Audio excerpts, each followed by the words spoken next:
Welcome back. My name is Leigh from Leigh's Kitchen. Today I'm going to show you how to pickle and can vegetables, and I'm going to show you an easy recipe that you can use for virtually everything.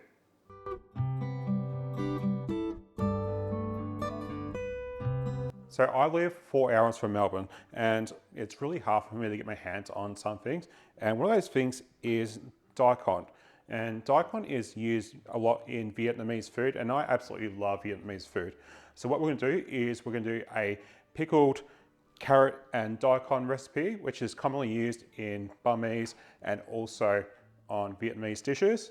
And we're going to count it up today, so it's all shelf stable and I can use it whenever I want. And the great thing about this recipe is it's very universal. So we can use this recipe for multiple different recipes. So I've adapted this recipe from the Ball Mason group, and it's more than safe. So you can definitely use this for all your pickling needs. So for the ingredients, we need vinegar. So we need 5% acidity. Mine is 8%. It's a double distilled vinegar that we can get in Australia. I'm going to convert this so it is 5%, and I'll show you how to do that. We're going to need some sugar. We're going to need some water, and then optionally some salt.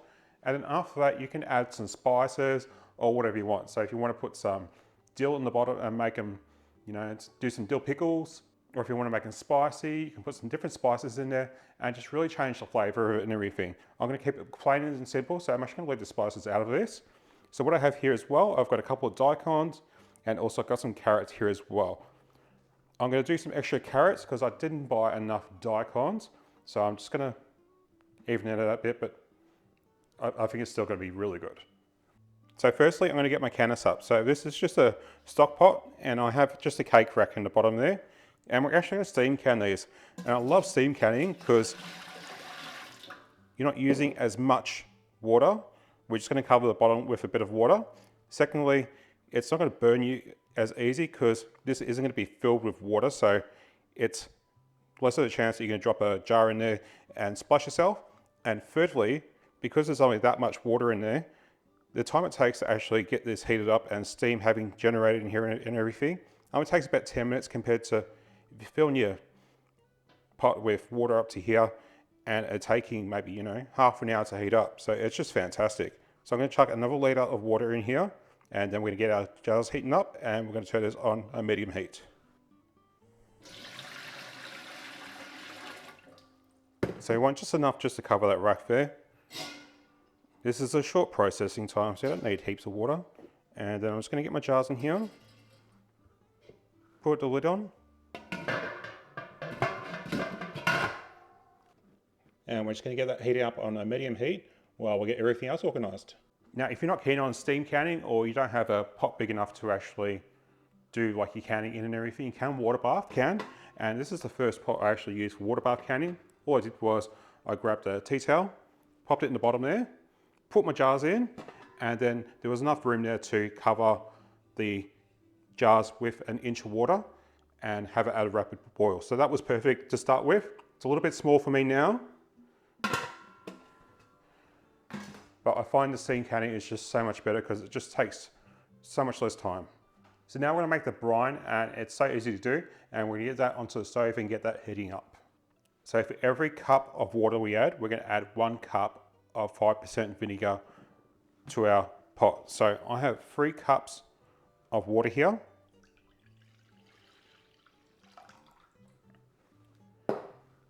And then you'll need 3 cups of vinegar. Now keep in mind, if you have 4% vinegar, you're going to need to add an extra 25%. So if you have a cup here, you add a cup in, you need to add another 1/4 of a cup as well. So if you're doing a 4% vinegar, you're going to need 3 cups plus another 3/4 of a cup to add to this as well. I'm using double distilled vinegar, which is double that. So I'm going to work it out and I'm going to add that in. So this is double distilled, so the easiest way I'm going to do this is I'm going to go halfway. So I'm going to do 1.5 cups. That's going to give my 4%.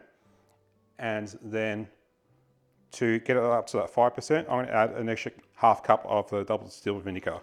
And that's what I worked out. but obviously it's a lot easier with the 4% vinegar. So to this, I'm going to add a good teaspoon of salt.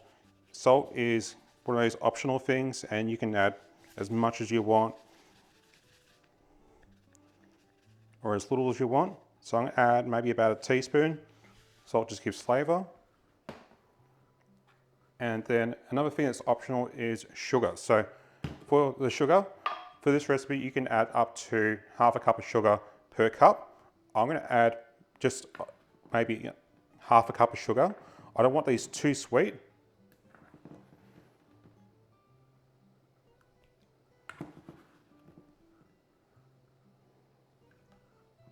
And there you go, that's a basic recipe that you can basically just use for anything.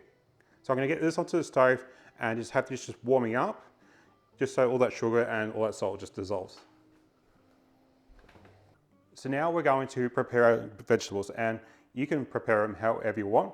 For these vegetables today, we're going to actually shred these. So I'm going to be using my mandolin or V-slicer, but you can prep them however you want. You do want to make sure that they do not go past the actual headspace of the actual jar, as they do need to be covered by the actual brine. So I've just gone and peeled all my vegetables. All I'm going to do is I'm going to top and tail these. It's just going to be a lot easier with these off to do in the mandolin. So today I'm using a mandolin. Obviously, if you don't have one, you can cut it up by hand, but I strongly suggest you actually do invest in one.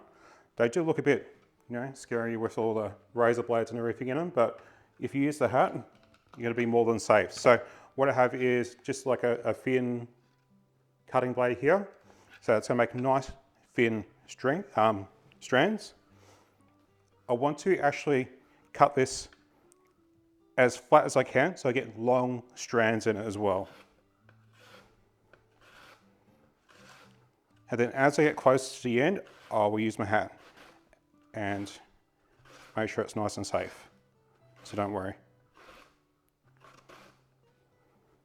There we go, we've got really thin strands of daikon there. Let's get that little bit and I'll finish that off with the knife. So can you get the other one done, and then I'll show you with the carrots. So that's those. And then same with our carrots. We do want to try and get it at a bit of an angle.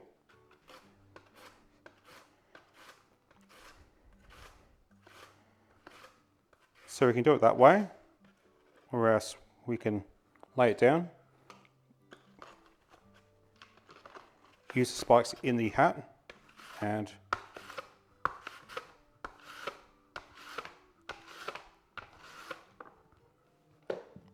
slice it that way. I will have to finish off that little bit with a knife.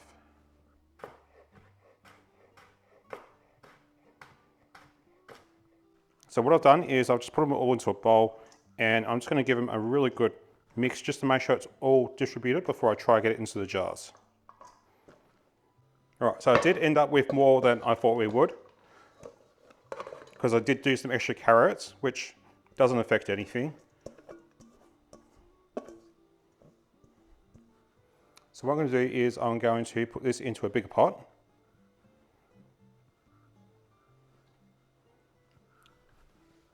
And now I'm going to pour this dissolved brine over the top. And now I'm going to get this onto the stove, and I'm going to let that boil for 1 minute, and then we can jar it up. So the reason why we're going to heat them up is, one, it's going to cook out any air that's actually in the vegetables. So then we're not going to have any issues with bubbles or anything in it. And secondly, it's just going to make sure everything's just one uniform temperature, so that when it cans, it just cans perfectly. All right, so this has come to a boil now. So now we're ready to get this into the jars. Just something as well with pickles, it's perfectly acceptable not to actually boil them first. You can put them in as is and then pour the hot brine over the top of them, and that's fine. But these vegetables, you do want to cook all the air and everything out of them. So that's nice and hot now. So now we're going to go through our canning stuff. So here I have just a small canning lid. So we have our jar lifters. We have our headspace checker. So we're going to need a half-inch headspace, which is that second notch there. We're going to need a funnel for our jars so we don't make a mess. We're going to need some wet paper towel, You don't need vinegar on this because it's just got vinegar in it. And then we're going to need our canning lids. So I'm using some standard single piece lids that we have here in Australia. You can definitely just use your 2-piece lids. So one at a time, we're going to fill these up to a 1/2 inch headspace. So I've got a slotted spoon here, and we're going to get that in there.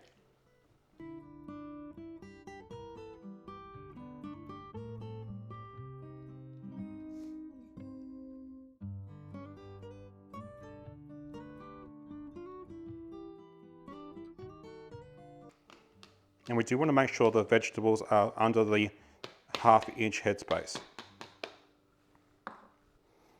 So that might just include just pushing down just a little bit like that. That's perfectly acceptable. All right, so I think that's pretty good. It's under the 1/2 inch headspace, but now we're going to add our brine to it as well. So I just have my ladle here, and we're going to take this up to a 1/2 inch headspace.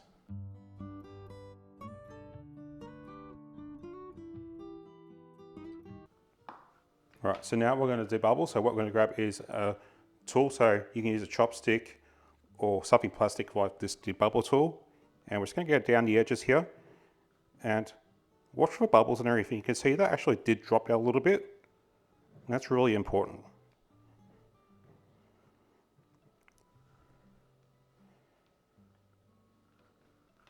And then after we've adjusted our headspace, we can go and top up the broth again, or the brine, to our 1/2 inch headspace, which is perfect. Then we're going to clean the rims and add a lid. As I said, I'm using a 1-piece lid, but you can definitely use your 2-piece lids. All right, now I'm gonna get the rest of them done. All right, so those are done now. I did run out of brine because little me just slopped it everywhere. So I have to make up a little bit. If you need to, just make it in the same ratio. So if you need another cup of brine, just do 1/2 cup of vinegar, 1/2 cup water, and then just add a little sugar, and it's more than safe. So now we're gonna get these into the counter, and I'm gonna show you how to process them.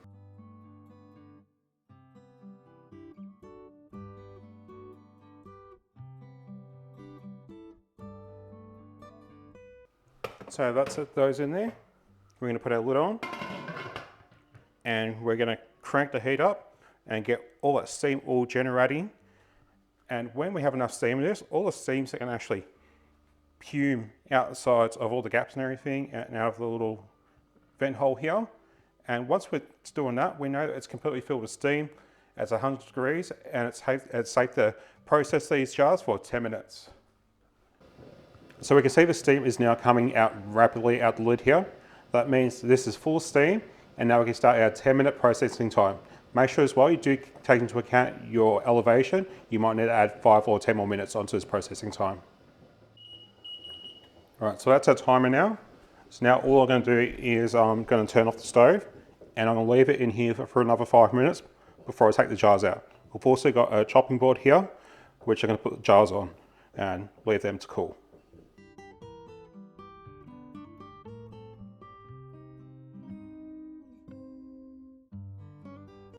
And there we go, 4 jars of Vietnamese shredded carrot and daikon, pickled and ready for when I need it. So I'm gonna let them cool down and make sure they're sealed, then they can sit on my shelf, and they're gonna be nice and convenient for when I need them. And it just shows how easy it is to do, and you can use this recipe for many other different things and pickle them and have them preserved ready for use. So thanks for watching, and I hope to see you soon. Bye.